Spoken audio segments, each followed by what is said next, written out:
स्वागत है आपका फिर से एक बिहार स्पेशल के रैपिड रिवीजन सेशन में। आज हम लोग बिहार के क्या कहते हैं कि बिहार का भूगर्भीय संरचना एवं चट्टान के बारे में पढ़ने वाले हैं। तो बिहार का भूगोल का हम लोग आज पढ़ने वाले हैं। देखते हैं बिहार का भूगर्भीय संरचना एवं उनकी धरातलीय स्वरूप के बारे में पढ़ते हैं। बिहार उत्तर पूर्वी भारत का एक राज्य है जो गंगा के मध्य मैदानों में स्थित है। 15 नवंबर 2000 को झारखंड से अलग होने के बाद बिहार का वर्तमान स्वरूप आया है। बात करते हैं अक्षांशीय विस्तार का, तो 24 डिग्री 20 मिनट 10 सेकेंड से लेकर 27 डिग्री 31 मिनट 15 सेकेंड उत्तरी अक्षांश में है। और बात करें देशांतरीय सीमा का, तो देशांतरीय सीमा 83 डिग्री 19 मिनट 50 सेकेंड से लेकर 88 डिग्री 17 मिनट और 40 सेकेंड पूर्वी देशांतर के बीच में।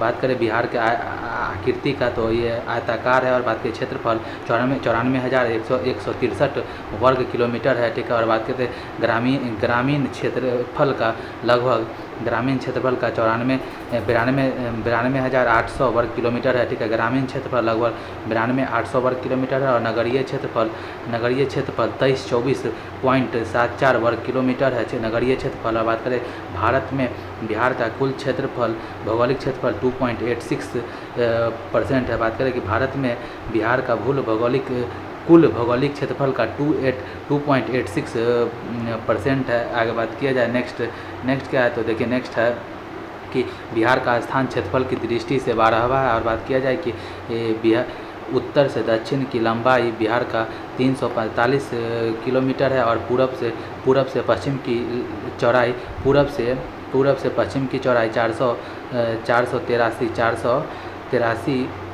किलोमीटर है। बात करें कि औसत ऊंचाई समुद्र तल से 52.73 मीटर है, मतलब फीट में बात करें तो 173 फीट हो गया। बात किया जाए कि समुद्र तल से दूरी लगभग 200 किलोमीटर है। समुद्र तल से दूरी लगभग 200 किलोमीटर है। और सोमेश्वर का किला भारत के बिहार राज्य के सबसे ऊंची चोटी है। यह पश्चिम चंपारण जिले में स्थित है। सोमेश्वर की किला 880 मीटर माने कि 2890 फीट है। उत्तर में नेपाल है, दक्षिण में झारखंड है, पूरब में पश्चिम बंगाल है और पश्चिम में उत्तर प्रदेश की सीमाएं हैं। बात करते हैं कि पश्चिम चंपारण, पूर्वी चंपारण, सीतामढ़ी, मधुबनी, सुपौल, अररिया, किशनगंज नेपाल की सीमा से लगे ज़िले हैं, ठीक है। आगे बात करते हैं नेक्स्ट का, तो नेक्स्ट देखते हैं क्या है कि नेक्स्ट है रोहतास, ठीक है। रोहतास, कैमूर, बक्सर, भोजपुर, सारण, सिवान, गोपालगंज तथा पश्चिम चंपारण उत्तर प्रदेश की सीमा से लगे हुए हैं। बात करते हैं किशनगंज, पूर्णिया, कटिहार पश्चिम बंगाल की सीमा से लगे ज़िले हैं। बात करते हैं कि भागलपुर, ठीक है, भागलपुर, बांका, जमुई, नवादा, गया, औरंगाबाद, रोहतास, कटिहार झारखंड की सीमा से लगे हुए ज़िले हैं। और 2011 की जनगणना के अनुसार बिहार की जनसंख्या 10,40,99,452 है, ठीक है। आगे बात करते हैं बिहार की जनसंख्या की दृष्टि से तीसरा स्थान है, ठीक है। ठीक है। आगे बात करते हैं कि नेक्स्ट बात करें तो क्या है कि बिहार में जिला की संख्या 38 है। बिहार में पश्चिम चंपारण सबसे बड़ा जिला है। सबसे बड़ा जिला कौन है, तो पश्चिम चंपारण। और शेखपुरा सबसे छोटा जिला है। और बात किया जाए कि जमुई बिहार का सबसे दक्षिण जिला है। दक्षिणतम जिला कौन है, तो जमुई है। और पश्चिम चंपारण बिहार का सबसे उत्तरी जिला है। और किशनगंज बिहार का सबसे पूर्वी जिला है। और कैमूर बिहार का सबसे पश्चिमी जिला है, ठीक है। क्लियर है। आगे बात करें नेक्स्ट का, ठीक है। नेक्स्ट बात करें तो क्या है, नेक्स्ट है भौगोलिक संरचना एवं उच्चावच भौगोलिक संरचना, ठीक है। भौगोलिक संरचना एवं उच्चावच भौगोलिक संरचना का बात करें तो बिहार की भूगर्भीय संरचना का अध्ययन करने के लिए विभिन्न युगों में बनी चट्टानों का उपयोग किया जाता है। बिहार की संरचनात्मक दृष्टि से प्री कैम्ब्रियन काल से लेकर चतुर्थ काल तक चट्टान पाई जाती है। बिहार में पाई जाने वाली चट्टानें चार प्रमुख संरचना समूहों में रखा गया। एक धारवाड़ चट्टान, एक टर्शियरी चट्टान, एक विंध्यन समूह का चट्टान और क्वाटनरी चट्टान, ठीक है।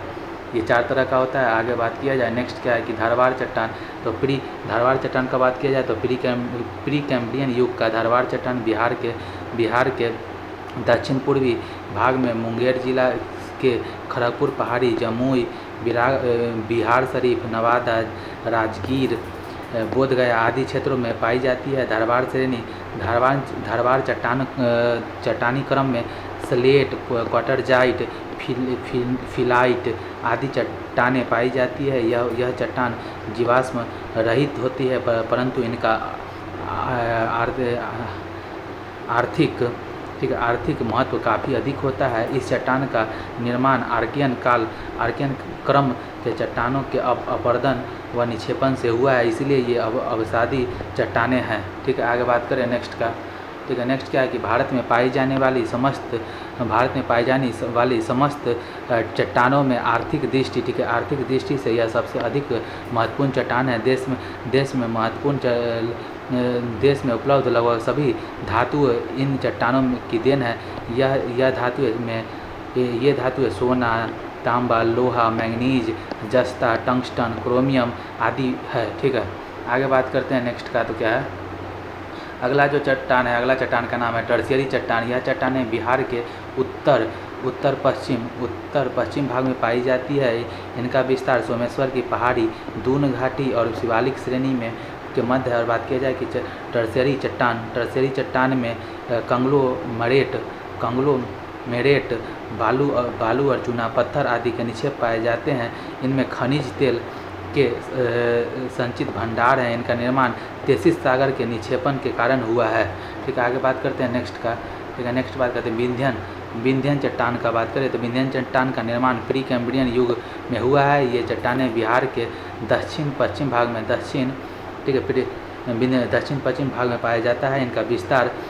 इसका विस्तार सोन नदी के उत्तर से कैमूर, रोहतास आदि क्षेत्र में मिलता है। बात करें कि विंध्यन अनुक्रम की चट्टानें आमतौर पर जीवाश्म मुक्त होती है और कैमूर क्रम की चट्टानें में कार्बनिक पदार्थ की उपस्थिति वनस्पति जीवन के कुछ संकेत होती है। ठीक है, सासाराम में ठीक है बात करें सासाराम में स्थित शेरशाह सूरी के मकबरे, सारण के स्तूप, दिल्ली के लाल किले और जामा मस्जिद के निर्माण में विंध्यन की चट्टानों का उपयोग किया गया। इनका नाम विंध्याचल के नाम पर रखा गया है और परतदार चट्टानें हैं। और ये परतदार चट्टानें हैं जो पानी के जमाव से बनती है। ठीक है, आगे बात करते हैं नेक्स्ट।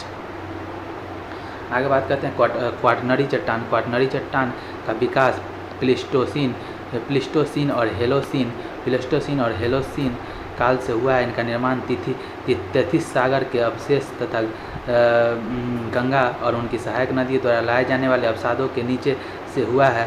क्वाटरनरी चट्टान गंगा के मैदानी भाग में पाई जाती है। क्वाटरनरी चट्टान गंगा के मैदानी भाग में पाई जाती है। बिहार का मैदान गंगा के मैदान का ही एक हिस्सा है। और क्वाटरनरी युग की चट्टान परतदार होती है। क्वाटरनरी युग की चट्टानें परतदार होती है, जिनका निर्माण वर्तमान में जारी है। इस चट्टान का निर्माण जलोढ़, बालू, बंजरी, पत्थर और कंग्लोमेरेट से प्राप्त चट्टाने से हुआ है। ठीक है, आगे बात करते हैं नेक्स्ट क्या है उच्चावच का बात किया जाए तो भौतिक विशेषताएं। तो बिहार की पर्वतीय, पठारी और मैदानी सभी प्रकार की भू आकृतियों का उपलब्ध है। ठीक है, सब भू आकृतियाँ उपलब्ध है। बात करते हैं कि उच्चावच की दृष्टि से बिहार को हम तीन भागों में बांट सकते हैं। बात करें कि बिहार का पर्वतपदीय क्षेत्र जो 932 वर्ग किलोमीटर तक फैला हुआ है। बिहार का मैदानी भाग जो 90,650 वर्ग किलोमीटर तक फैला हुआ है। बात करें दक्षिण का पठारी भाग जो 29-27 वर्ग किलोमीटर तक फैला हुआ है। बात करें भौतिक बनावट और संरचना की दृष्टि से बिहार को तीन भागों में विभाजित कर सकते हैं। भौतिक बनावट और संरचना की दृष्टि से बिहार को तीन भागों में विभक्त कर सकते हैं। पहला है बिहार का शिवालिक पर्वत एवं तराई क्षेत्र। ठीक है, तराई क्षेत्र यह बिहार के उत्तर पश्चिम में स्थित एक छोटा सा क्षेत्र है, जिनका कुल क्षेत्रफल लगभग 932 वर्ग किलोमीटर है। यह शिवालिक पर्वतीय क्षेत्र हिमालय की तृतीय मोड़ माना जाता है। यह टर्शियरी भू संचलन के परिणाम स्वरूप बनता है। इसमें तीन उप विभागों में बांट सकते हैं।